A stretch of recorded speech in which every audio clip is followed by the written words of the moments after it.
mismo la Super 7. Bien, estamos de vuelta. Hoy mismo la Super 7 EN Televisión, 14 TV, la 107.7, 7días.com.do, proceso.com.do, Turismo Global, la plataforma de comunicación de ACD Media. Tenemos al doctor Roberto Rosario Márquez, de la dirección del partido Fuerza del Pueblo, dirigente importante de esa organización. Doctor, buenos días, bienvenido. Buenos días a cada uno de ustedes, ¿verdad? Este equipo de todos estrellas que me permito tener el orgullo de compartir este escenario y poder comunicarnos con todos sus radio oyentes y televidentes. Seguro. Mire, doctor, decía ahorita que usted había hecho contacto con nosotros a partir del proyecto de trata de personas que había enviado el Poder Ejecutivo y que posteriormente retiró del Congreso. El doctor Leonel Fernández, que es el líder de su partido de Fuerza del Pueblo, había hecho una serie de observaciones, y esas observaciones muy criticadas muy duramente por el canciller de la República, de que el doctor Fernández está manipulando, que son críticas irresponsables. Entonces, usted que maneja el tema legal, que fue presidente de la Junta Central Electoral, que había opinado que ese proyecto ponía en peligro la identidad, quisiera que al público que nos sigue usted le explicara qué es lo que usted piensa con respecto a eso, o cuál es la postura de su partido. Sí, bueno, en primer lugar, ciertamente cuando lo escuché esta mañana comentar sobre el tema, le dije que tenía la opinión de que no había suficiente información sobre lo que se estaba tratando, y que le agradecería que me permitiera poder hacer una que otra explicación sobre el particular. Y usted está tan mal en este programa que usted lo pidió ahorita y ahorita está aquí ya. Así mismo, inmediatamente. De inmediatamente. Sí, pero siempre ha sido así. Yo lo reconozco humildemente. He tenido esa facilidad con ustedes. Mira, por cierto, a propósito del Día de la Amistad, siendo honesto, debo reconocer que siempre he gozado y disfrutado de su inquebrantable amistad conmigo. Eso es cierto. Gracias. Conmigo, con mi familia, y así y a toda prueba y en todo momento. Así es. O sea que eso no está en discusión. Mire, ¿por qué yo quise conversar sobre ese tema? Aquí se sometió un proyecto muy ambicioso que tomó todos los temas de agenda que nadie había tocado, o que eran de interés de determinados grupos o sectores, y lo condensaron en un proyecto de ley. Y efectivamente el 12 de diciembre del 22 el presidente, mediante esta comunicación, una comunicación de 7 párrafos bien fundamentado, somete ese proyecto donde el propio presidente señala que responderá a la parte que tiene que ver con la trata de personas en todas sus modalidades, la explotación sexual, la esclavitud sexual, el matrimonio o unión forzada, el matrimonio o unión servil, la adopción irregular, la esclavitud, la venta o alquiler de niños y adolescentes, las prácticas análogas a la esclavitud, el trabajo forzado, la mendicidad, la explotación laboral, la utilización de niños, bueno, el tráfico de órganos. Se supone que esa legislación responde a eso, ¿verdad? No lo estoy diciendo la Fuerza del Pueblo. Eso lo está diciendo el presidente de la República en su carta de remisión. Pero han venido unos científicos de la NASA y han dicho que ese documento que se sometió al Congreso de la República se hizo en virtud de una convención que existe, a la que se comprometió el país en el año 2006, que fue firmada por el presidente Fernández, y que eso es la base de ese documento. Pero entonces, o el presidente de la República está diciendo algo que no es correcto en su comunicación, o la gente que está diciendo eso no leyeron la carta del presidente, ni leyeron el proyecto de ley que el presidente sometió.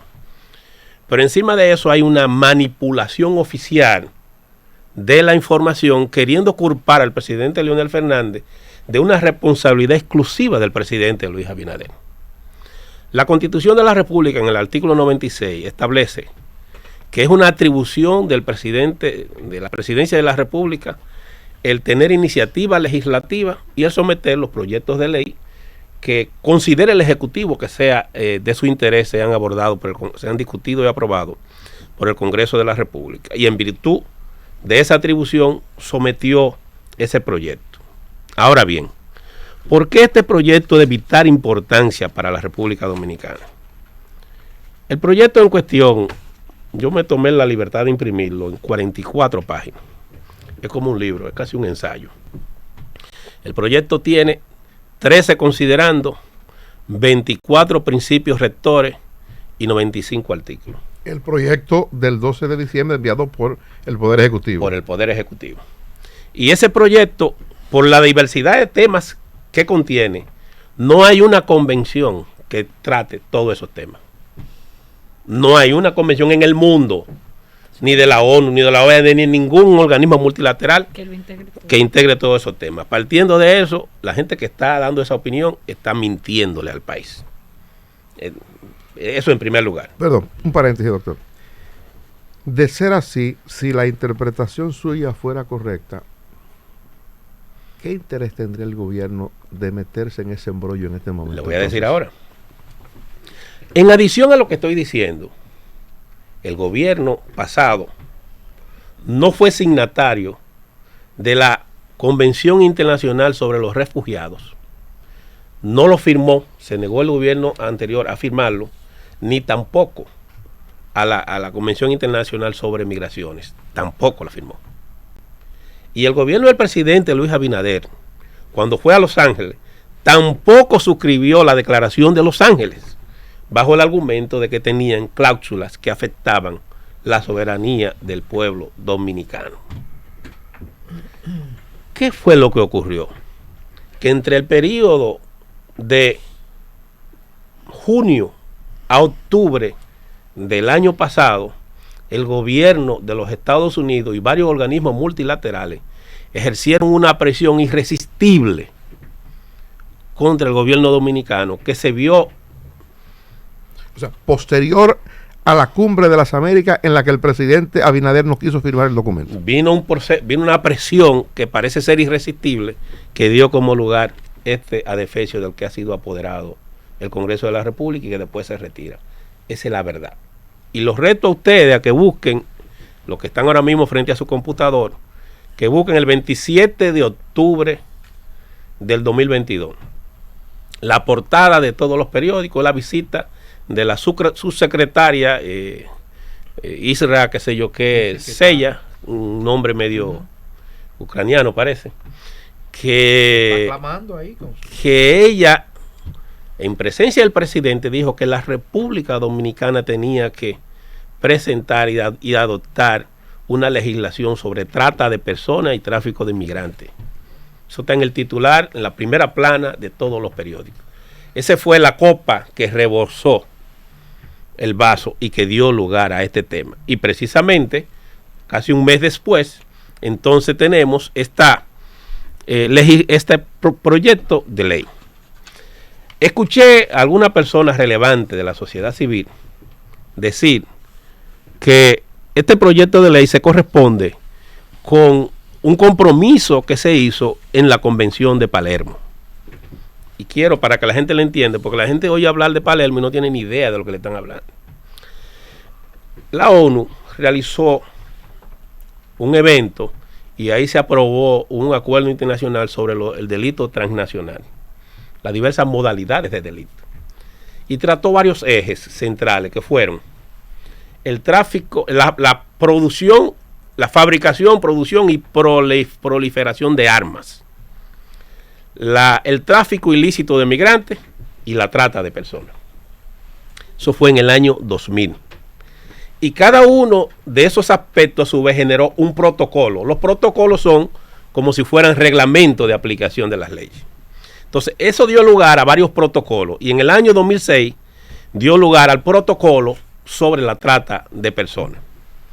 Para cumplir con esa Convención de las Naciones Unidas sobre el delito transnacional, la República Dominicana aprobó en el gobierno de Hipólito Mejía una muy buena ley, que fue la ley 13703 sobre tráfico ilícito de migrantes y trata de personas, que es esta que tenemos aquí, donde trata de manera correcta cómo debemos nosotros abordar ese flagelo.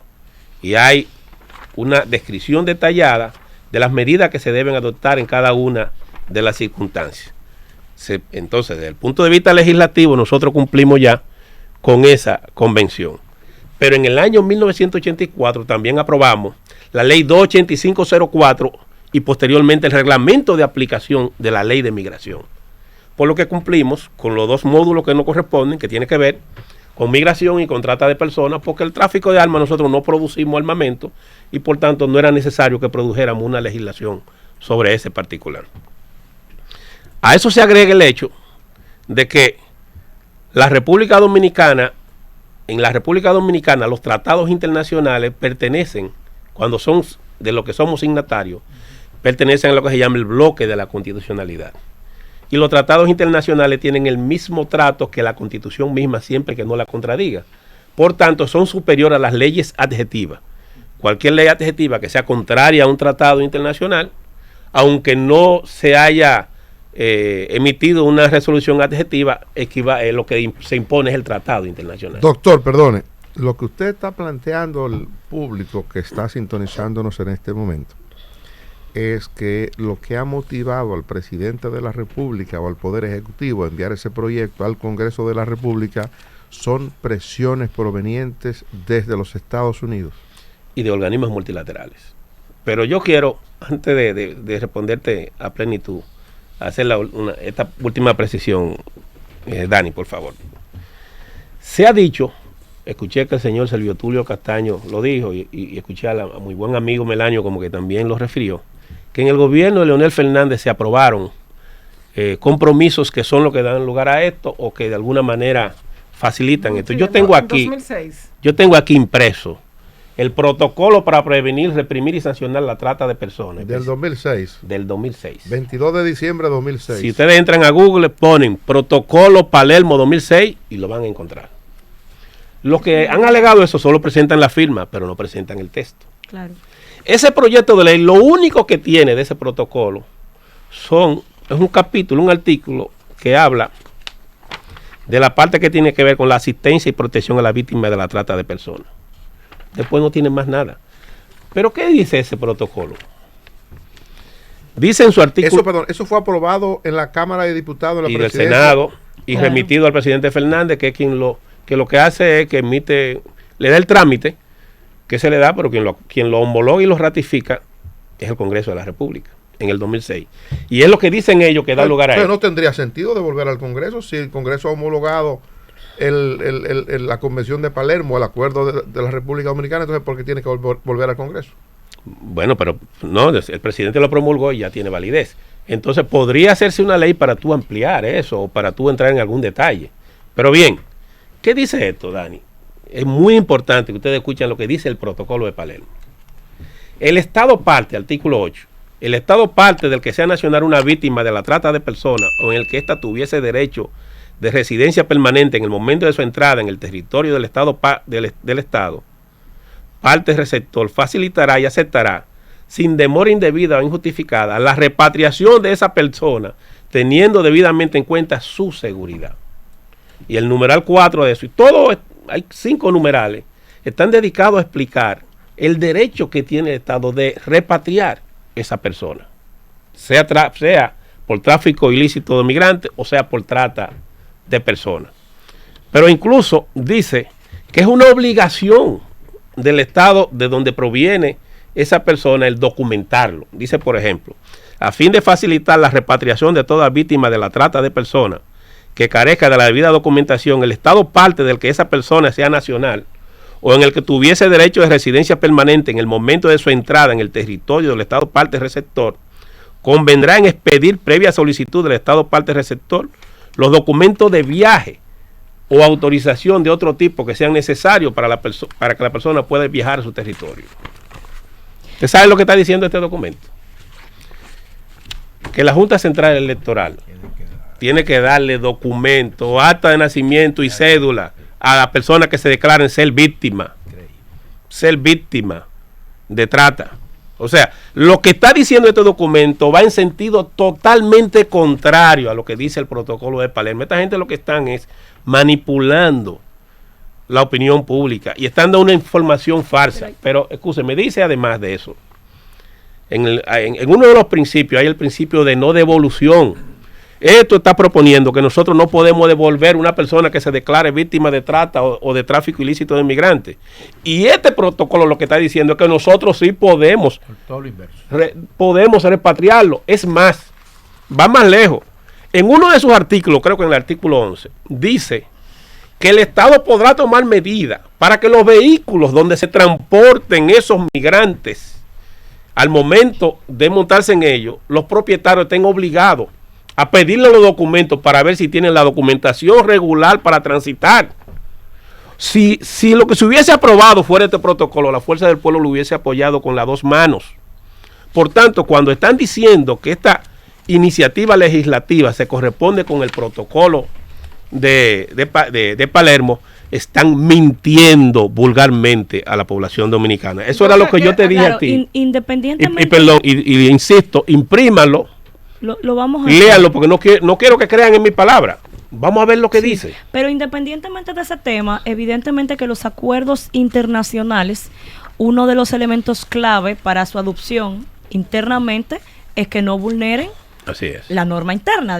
Estamos claros que no hay ninguna obligación para ningún presidente de mandar a una ley exactamente calcada de un convenio internacional. Eso es así. Ahora, para ponerte un ejemplo, en la República Dominicana hay esclavitud.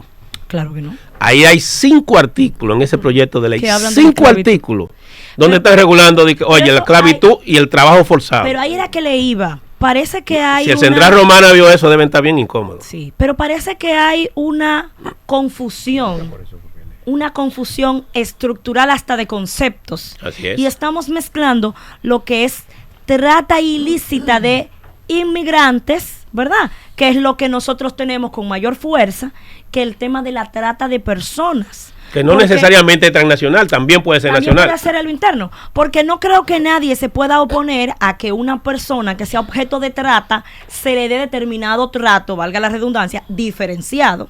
Inclusive un tema de un documento de identidad para proteger su identidad. Eso no creo que nadie tenga un problema con eso. Ahora, cuando confundimos ambos delitos y le estamos dando las mismas prerrogativas al trato para la trata que para el trato ilícito, ahí es que vienen los temas que usted está tratando. No, y te voy a decir algo peor. Ese proyecto de ley dice que en el caso de las víctimas de trata de personas tienen derecho a reclamar que sus familiares vengan para producir lo que se llama la reunificación familiar. Y va más lejos. Dice que si para probar que ellos son víctimas de trata o de tráfico ilícito de migrantes hay testigos, esos testigos también deben venir aquí. Y dice de ese proyecto que deben estar protegidos y que debemos asignarle hasta un policía. Pero ahí es que a mí me preocupa. Pero ahí es que a mí me preocupa cuando se mezcla la trata de personas con el trato. Porque déjeme decirle que en un proceso en el que participo como abogada, yo le pregunto a veces al Ministerio Público si tienen tantos recursos para una persona X que ellos acusan de trata, que es una víctima según ellos, están haciendo eso. Le tienen un policía y la tienen a esa persona alojada en un lugar. Hasta que se pruebe que no es víctima de trata, yo podría entenderlo, pero lo que a mí me preocupa es la confusión. ¿Cómo le estoy estableciendo en una ley lo mismo para la trata que para el trato? Porque todos los haitianos que entran por frontera, la mayoría pueden caer en trato ilícito de inmigrantes. Caen. Que son cosas diferentes. Caen porque alguien lo trae. Nadie viene solo. Doctor, Así es. mire, el Ejecutivo retira el proyecto. Muy bien. Y en 45 días va a buscar consenso. ¿Con quién? Y pretende corregir algunas cosas. ¿Qué le parece esto? La Fuerza del Pueblo no va a participar en ningún esfuerzo que tenga que ver con consensuar esto que está aquí. Porque nosotros entendemos que en la forma que está estructurado ese documento no resiste una modificación que lo haga viable. Por tanto, nosotros no seremos parte de ningún consenso para eso. Pero ya El único destino que eso tiene es el zafacón.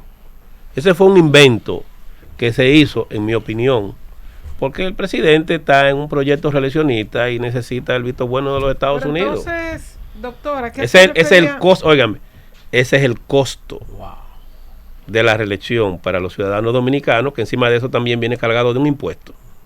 Sí. Eso es todo. Hay que buscar dinero para mantenerlo ahí. ¿A qué se refería entonces, doctor?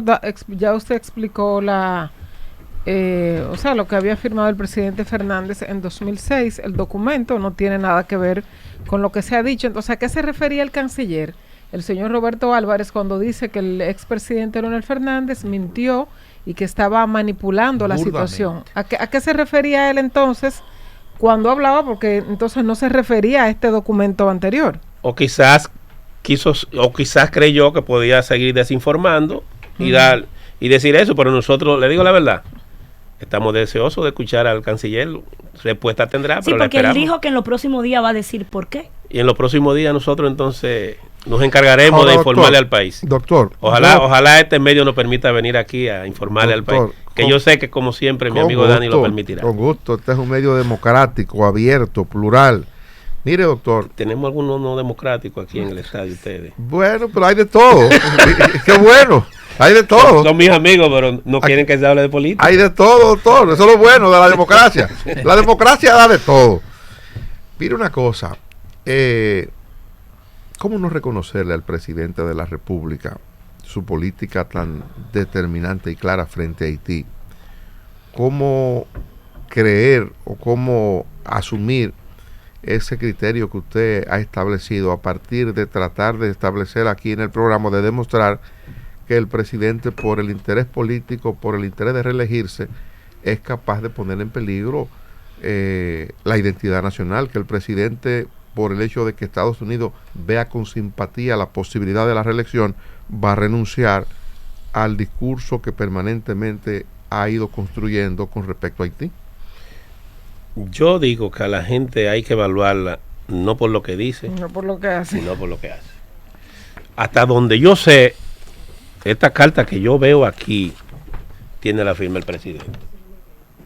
Y estos 7 párrafos debo suponer que fueron redactados por el presidente, o que si alguien los redactó, por lo menos él lo leyó. Eso fue el jurídico que se lo hizo. Y que al darle curso es porque él se identificó. Yo creo que el jurídico está con la fuerza del pueblo. Se identificó. El consultor jurídico del Poder Ejecutivo está con ustedes. Se identificó y remitió eso. Entonces, yo tengo que evaluarlo en función de este documento. Es que ese proyecto nunca debió someterse. Es que el país no debió estar discutiendo esto. Momento. Es que eso no debió ser un objeto de discusión. Doctor, miren. Perdóneme un segundito, vamos a venir ahí, pero tengo ahora un asunto también importante. El doctor Senen Cava, que es el presidente del Colegio Médico Dominicano, está con nuestro compañero Moisés Mejía con una información importante. Adelante, Moisés. Muchas gracias, buenos días a todos ustedes allá en cabina, principalmente a todo ese público que nos sintoniza por nuestras distintas plataformas, 107.7, la Super 7, hoy mismo y EN Televisión. En estos momentos me encuentro en el Colegio Médico Dominicano, donde el presidente de esta entidad anunció que a partir de hoy habrá una semana de tregua en su lucha contra las ARS y las AFP. Precisamente tengo a mi lado al presidente Senen Cava para que sea el mismo que nos explique la razón y el porqué. Buenos días, Senen. Buenos días. La Junta Directiva del Colegio Médico y las sociedades médicas especializadas dejaron sin efecto el llamado a profundizar el plan de lucha que teníamos pautado para esta semana. Esa decisión la hacemos con la finalidad de atemperar al llamado de muchas instituciones de la sociedad civil y religiosas. La Iglesia Católica se pronunció la semana de arriba en el periódico El Camino. Muchos líderes religiosos evangélicos, sacerdotes se nos han acercado a nosotros y aprovechamos hoy un día simbólico para tender una rama de olivo en el sentido de dejar sin efecto el llamado a profundización que se había hecho. ¿Por qué íbamos a profundizar la lucha? Ante la actitud torpe, desconsiderada e irrespetuosa de un Consejo Nacional de la Seguridad Social que prácticamente nos dio un portazo en la cara cuando estábamos sentados en la mesa de diálogo. En un momento en que suspendimos el diálogo, esperando que ellos nos hicieran una contraoferta, ellos produjeron la resolución y con esto le dieron una patada a la mesa. Una desconsideración, un irrespeto, un maltrato innecesario, porque se tiró por la borda la posibilidad de llegar a acuerdos perdurables. Entonces, ya ese trecho, ese espacio del Consejo Nacional de la Seguridad Social que caminamos en un momento, para nosotros no tiene sentido. Después de esa resolución, entonces ponemos con esta semana de tregua en manos del presidente de la República la búsqueda de solución. Creemos que el presidente debe tener interlocutores con la suficiente calidad y nivel de armonización. Si llegada la semana no hay ninguna en la cual se otee en el horizonte ningún atisbo de sensatez de la contraparte, nosotros profundizaremos, escalaremos la lucha con incremento de los días de paro, el nivel de los paros. Hay sociedades que están planteando desvincularse ya de la seguridad social. En fin, vamos a profundizar la lucha hasta niveles jamás vistos. Bueno, ahí pudieron ustedes escuchar las declaraciones del presidente del Colegio Médico Serencaba, quien dijo que si en esta semana de paz, en sus profundizaciones en su lucha contra las ARS, no llegan respuestas, pues ellos también aumentarán dichos efectos. Es todo lo que tengo por el momento. Ahora retorno con ustedes allá a cabina. Muchas gracias.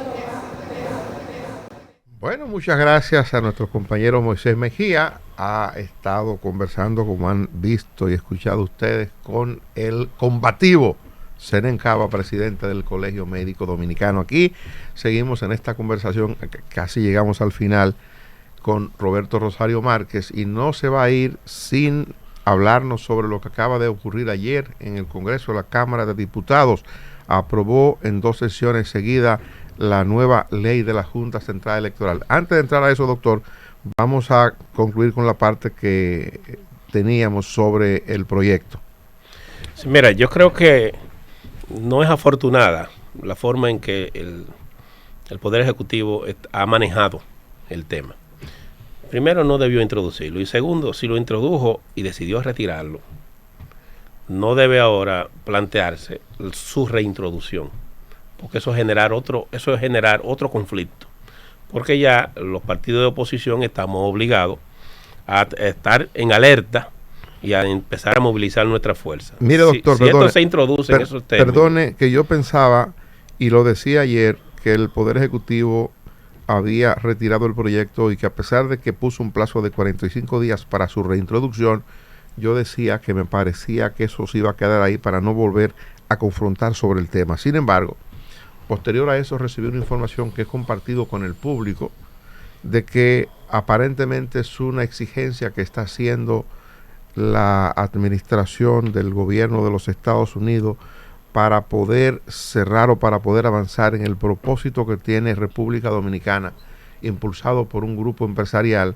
para lo que le llaman el pre-cleaner o el pre-chequeo, que es la posibilidad de hacer migración en la República Dominicana para los ciudadanos que vuelan a territorio, que entran a territorio norteamericano. Si es esto último, que lo he recogido como versión de una fuente muy acreditada, entonces yo no tengo duda de que va a insistirse de nuevo en presentar el proyecto ahora con algún nivel de consenso. Mira, yo insisto, hará consenso con esos empresarios. Yo acabé de escuchar aquí a un dirigente del PLD decir que ellos no serían parte de ese consenso. Y nosotros estamos diciendo que no vamos a ser parte. Entonces, supongo entonces que hará un consenso entre las élites económicas y lo someterán. A ellos quiero decirle lo siguiente. Así como este pueblo se paró y enfrentó y denunció el intento de modificar la Constitución, que ni siquiera llegó a ser un proyecto, nunca se sometió, es bueno que sepan que las manifestaciones en este caso serían mayores y que nosotros no tendríamos ningún inconveniente en unificar toda la oposición y empezar a hacer todas las actividades que sean necesarias para impedir que esto se cristalice. Si el gobierno quiere ir a la confrontación, lamentablemente es una decisión del gobierno. pero nosotros no tendríamos más alternativa que salir a defender los intereses del pueblo dominicano. Yo no sé, yo pienso que ese precliner, como dice, que por demás está pendiente en el Constitucional un recurso en su contra. Es correcto. No sé si las ventajas que da son mayores que la existencia misma de la República. Para mí, ¿de qué vale el precliner para los dominicanos si a cambio de eso estamos tomando medidas de abrir más de lo que están las puertas para que la República Dominicana esté cada vez en una situación más vulnerable y expuesta? En la principal amenaza a la seguridad de la República Dominicana lo constituye el vecino país por su estado de descomposición y de inviabilidad institucional. De todas maneras, habría que es nuestra principal amenaza en materia de salud, en materia de seguridad, En materia de todo. en materia alimentaria, en todos los sentidos de la palabra. Eso para nosotros es más importante que el precliner y cualquier otro elemento que pueda haber. Además, si cada vez que un país o un organismo multilateral quiera algo, nos pone como condición a nosotros que debemos aceptar tal o cual cosa, entonces no somos un país independiente. Claro. De igual forma sería bueno si el consultor, que entiendo que debe de ver este programa, el consultor jurídico de la presidencia, envió ese proyecto por el tema del precliner, que entienda que Barbados lo tiene y no ha ratificado ese protocolo. Entonces no podría ser una exigencia para República Dominicana cuando ya hay otros países que tienen el precliner y no tienen el protocolo. En Guatemala cortan caña igual que en República Dominicana, sí. y, no Pero no lo han prohibido que entre el azúcar a Estados Unidos. Pero que se agarre de ahí. Sí. Doctor, mire, no se nos vaya, por favor. Ayer el PLD y el PRM pasaron la ley orgánica de la Junta Central Electoral. Perdón, la Fuerza del Pueblo y el PRM, el PLD no votó. O sea, su partido votó en favor de la ley. Le pregunto qué cosa le ve usted de buena, qué observación tiene, porque su partido instruyó para que sus congresistas votaran por el proyecto. Mira, la información que tengo es que el Partido de la Liberación Dominicana puso dos condiciones para votar por ese proyecto. Una de ellas era que se incluyera el voto electrónico y la otra era una mayor definición sobre lo que ellos entienden por transfugismo. En ambos conceptos, desde el punto de vista académico y desde el punto de vista político, yo difiero de la posición del PLD. Porque primero, aquí hay la Constitución establece en el artículo 216 y en otros artículos que usted tiene el derecho de estar en el partido que usted quiera. Que hay libertad de asociación con fines políticos. Y cada cual se cambia de partido cuando quiera. El tema del transfugismo es un concepto que se utiliza más bien en Europa, en los sistemas parlamentarios, y se refiere a aquellos legisladores, ya sea legisladores en el ámbito congresual o legisladores en el ámbito municipal, que después de electos cambian y votan por una posición diferente. Por ejemplo, que en Estados Unidos usted le elija para votar en un colegio a favor de Trump y después se vire y vote por Biden. Eso no se puede en Estados Unidos, ustedes lo saben. O que en España usted lo elijan por Podemos y termine votando por Vox, o viceversa, o que lo elijan por el PSOE y termina votando por el PP. Pero ese concepto aquí no existe y no puede existir porque hay un artículo de la Constitución del 2010 que viene incluso de la Constitución anterior que dice que los legisladores al momento de votar no pueden estar sometidos a ningún mandato imperativo, y a partir de la interpretación que se ha hecho de ese articulado se ha establecido que el legislador después de electo es dueño él de su curul. El partido no lo puede quitar ni lo puede cambiar. Entonces, de ese punto de vista, el concepto de transfugismo aquí no se puede aplicar como se quiere, en primer lugar. Y con relación al tema del voto electrónico, usted sabe que yo siempre he sido partidario del escrutinio automatizado, que es tan rápido como el voto electrónico y es más seguro, porque deja la constancia del voto para que usted lo revise. Ahora vamos a contar, el escrutinio va a ser con palito. Bueno, pero por ejemplo, usted que estuvo allá en el 2007, en el 2016, usted sabe que la gente votó, el equipo se utilizó, se cerró la votación a las 7 y a las 7:05 ya nosotros teníamos un boletín. Eso es correcto. Eficiente, rápido y no hubo un solo equipo que se demostrara que contó mal. Y con la aprobación de lo que se ha aprobado como ley, eso no se puede hacer, porque nos decía Melanio que prácticamente eso también quedaba invalidado y que íbamos a volver a los palitos. Entonces, ¿se invalida también esa posibilidad? No creo. Lo que yo, si yo estuviera en la Junta, me pongo me pongo en los zapatos de los miembros de la Junta. Yo tuviera mucho cuidado en lo que haría ahora. ¿Por qué? Porque ellos acaban de salir de una situación traumatizada. Como dijo Melanio aquí, nosotros tuvimos un proceso electoral aproximadamente en 20 años, de los cuales yo le agradezco a Dios que me dio la oportunidad de gerenciar aproximadamente 10 o 15 de esos años, donde creció institucionalmente la Junta. La Junta fue diferente. Realmente se convirtió en un cuasipoder, porque logró transformarse en una institución creíble. Antes, para dar un boletín a la Junta, tenía que ir la Embajada de los Estados Unidos, la OEA, o la Unión Europea, o las iglesias, y todos ustedes saben que eso yo nunca lo permití. Mientras nosotros estuvimos ahí, la Junta actuó como un poder realmente autónomo y tomó las medidas que había que tomar. Ahora ellos tuvieron la difícil situación que vivimos en el 19, con las primarias del PLD, y tuvieron la situación que se produjo en febrero del 2020. La Junta entonces está obligada a ser cauta, por lo menos en esta elección, porque no puede permitirse, con los antecedentes inmediatos, un proceso electoral que pudiera dar lugar a cuestionamiento a su legitimidad. Pero ¿por qué cerrarlo en una ley? ¿Por qué no dejar abierta la posibilidad de que con determinadas acciones que haga la Junta, con determinados criterios de calidad, eso pueda darse cuando el procedimiento lo permita? Te soy honesto, el problema es, visto desde mi óptica, que tengo un criterio diferente, no por razones políticas, por razones técnicas. El voto electrónico ahora mismo está en decadencia. La mayoría de los países, mientras más desarrollados todavía, están saliendo del Pero voto el escrutinio, profesor, el escrutinio como se había La hecho. mayoría están yendo al escrutinio automatizado. ¿Y cómo se hizo en Brasil, profesor? Eso? En Brasil, ¿cómo se hizo? Porque acuérdense que el propio Partido de la Liberación Dominicana, que estaba aquí, y el partido hoy de gobierno se opusieron al escrutinio. Pero ahora el PLD estaría... Ahora estaría dicen que están de con el acuerdo, pero se escrutinio. opusieron y lo boicotearon incluso. O sea que ustedes no están de acuerdo para devolverle... No.